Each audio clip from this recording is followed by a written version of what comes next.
laporan arus kas ya. Kita masuk ke bab berikutnya ya.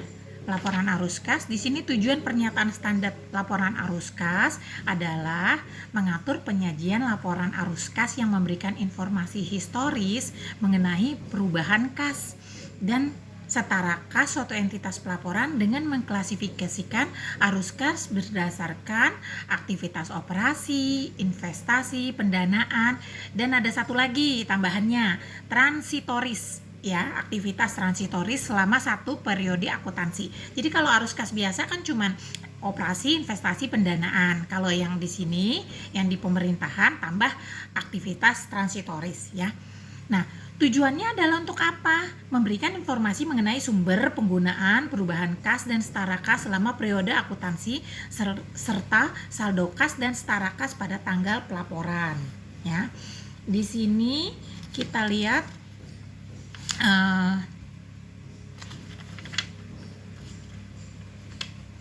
aktivitas operasi ya. Aktivitas operasinya di sini kalau kita lihat adalah aktivitas penerimaan dan pengeluaran kas yang ditujukan untuk kegiatan operasional pemerintah selama satu periode akuntansi ya.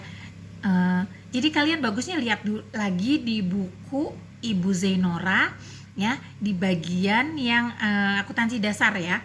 Di situ ada laporan yang di bagian awal-awal itu salah satunya ada laporan arus kas. Nah, di situ ada 3 tuh. Nah, kalau di sini kita tambahin lagi satu lagi ya, aktivitas transitoris.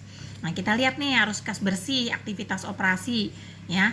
Apa saja sih yang masuk aktivitas operasi? Ini dari penerimaan perpajakan, penerimaan negara, bukan pajak, hibah, bagian laba, penerimaan lain-lain, penerimaan transfer. Kalau yang keluar, pembayaran pegawai, pembayaran barang, pembayaran bunga, pembayaran subsidi, pembayaran hibah, bantuan sosial, dan lain-lain ya.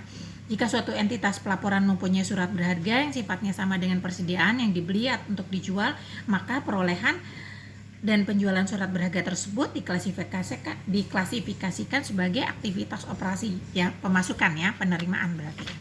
Nah, di sini kalau aktivitas investasi adalah aktivitas penerimaan dan pengeluaran kas yang ditujukan untuk perolehan dan pelepasan aset tetap serta investasi lainnya tidak termasuk dalam setara kas ya. Nah, arus masuknya nih ya.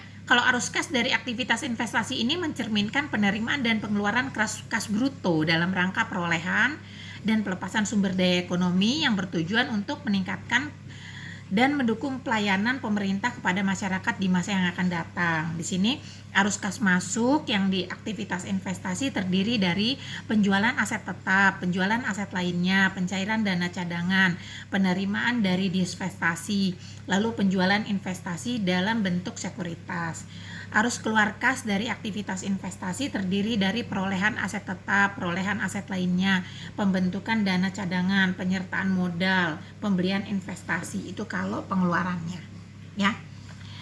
Nah, kalau aktivitas pendanaan ya adalah aktivitas penerimaan dan pengeluaran kas yang berhubungan dengan pemberian piutang jangka panjang atau pelunasan hutang jangka panjang yang mengakibatkan perubahan dalam jumlah dan komposisi piutang jangka panjang dan hutang jangka panjang.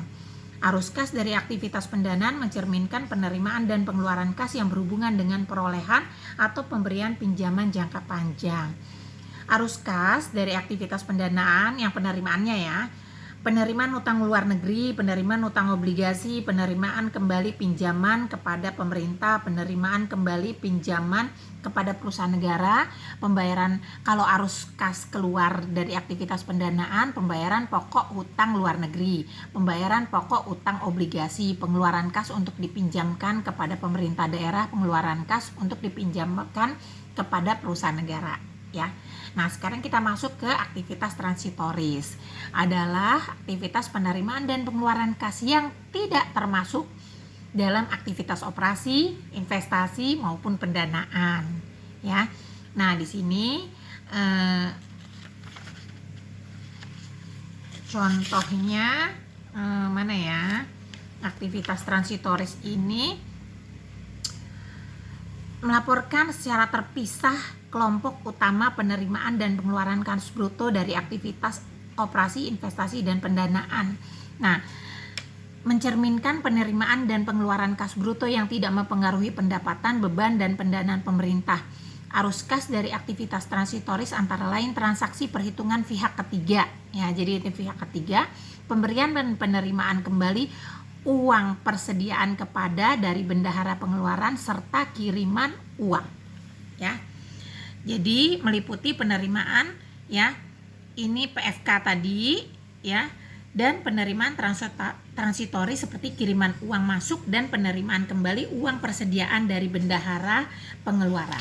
Nah, jadi kalau kita lihat bentuknya, ya, di sini laporannya, ya, nanti Ibu kasih filenya, arus kas, ya, dari aktivitas operasi, kas masuk, kas keluar, arus kas dari aktivitas investasi, kas masuk, kas keluar, totalnya. Ya, di total tuh ya, dikurang atau ditambah mana yang lebih besar. Arus kas dari aktivitas pendanaan, kas masuk dan kas keluar, lalu arus kas dari aktivitas transitoris, arus kas masuk dan kas keluar. Nah, ini totalnya. Nah, setelah ditotal itu ada kenaikan penurunan kan. Nah, setelah itu kas akhirnya ini saldo akhir kas, ya, harus sama dengan saldo kas yang ada di neraca. Ya,